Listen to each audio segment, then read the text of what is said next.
ನಾನು ತುಂಬ ಸೀರಿಯಸ್ ಪರ್ಸನ್ನು. ನಾನು ಟೀಚರು, ಇತಿಹಾಸ ಮತ್ತು ಕನ್ನಡವನ್ನು ತೆಗೆದುಕೊಳ್ಳುತ್ತಿದ್ದಂಥ ಟೀಚರ್. ನಾನು ನೋಡ್ಬಿಟ್ಟು ಒಂದು 150 ಮಕ್ಳು ಎದುರುಕೊಳ್ಳವು. ಲೆಕ್ಚರ್ ಅಲ್ಲ, ಲೆಕ್ಚರರ್ ಅಂದ್ರೆ ನೆಕ್ಸ್ಟ್ ಲೆವೆಲ್.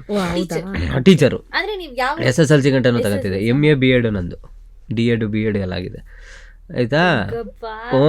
ನಾನು ನೋಡಿದ್ರೆ ಮಕ್ಳೇ ಎದುರುಕೊಳ್ಳವು, ಭಾಳ ಸ್ಟ್ರಿಕ್ಟ್. ನಾನು ಏನು ಹೆಂಗೆ ಅನ್ಕೊಂಡು ಹೋದ್ರೆ ಒಂದಷ್ಟು ಹುಡುಗರು ಎದುರುಕೊಳ್ಳೋ. ಅಂದ್ರೆ ನೀವು ಇವಾಗ ಮಾತಾಡುವಾಗ ತಮಾಷೆ ಮಾಡಿ ನಗಿಸ್ತಿರ್ತಿರಲ್ಲ, ಪಾಠ ಮಾಡುವಾಗ ಹಂಗಿರ್ಲಿಲ್ಲ? ಅಲ್ಲ, ನಾನು ಇಲ್ಲಿಗೆ ಬರೋಕ್ಕಿಂತ ಮುಂಚೆನೂ ಹಂಗಿರ್ಲಿಲ್ಲ. ನಮ್ಮ ಮನೆಯವರೇ ಎದುರುಕೊಳ್ಳೋರು ನನಗೆ. ಇವನು ಏನು ಸ್ವಲ್ಪ ಸೀರಿಯಸ್ಸು, ಇವನು ಸ್ವಲ್ಪ. ನಮ್ಮ ಮನೇಲಿ ಕೇಳಿಬೇಕಾದ್ರೆ ಅವ್ರ ಮನೇಲಿ ಇವರೇ ಹೆಡ್. ನಮ್ಮಪ್ಪ ಬಿಟ್ರೆ ನಾನೇ ಫುಲ್. ನಮ್ಮಪ್ಪ ಇನ್ನೂ ಸೀರಿಯಸ್ಸು, ನಾನು ಅದಕ್ಕಿಂತ ಹೆವಿ ಸೀರಿಯಸ್. ನಾನು ಅಂಥವನು ಇವತ್ತು ಕಾಮಿಡಿ ಪೀಸ್ ಆಗ್ಬಿಟ್ಟಿದ್ದೀನಿ. ಮಾತಾಡ್ಸೋರೆಲ್ಲರೂ ಕಾಮಿಡಿ ಮಾಡಿ ಮಾಡಿ ಮಾಡಿ ಅವರು ನಮ್ಮನ್ನ ಕಾಮಿಡಿಯಾಗಿ ಮಾತಾಡಿಸಿ ನಂಗೆ ಅನುಭವ ಆಗ್ಬಿಡೈತೆ. ಈ ಭಾವನ ಜೊತೆ ಆಟ ಆಡಿದಾಗ ನಮ್ಮ ಭಾವನೆಗಳ ಜೊತೆ ಆಟ ಆಡ್ಬಿಡ್ತವ್ರೆ ಎಲ್ಲರೂ. ನಮ್ಮ ಸೀರಿಯಸ್ ಆಗೇ ತಗೋತಾ ಇಲ್ಲ ಯಾರೂ.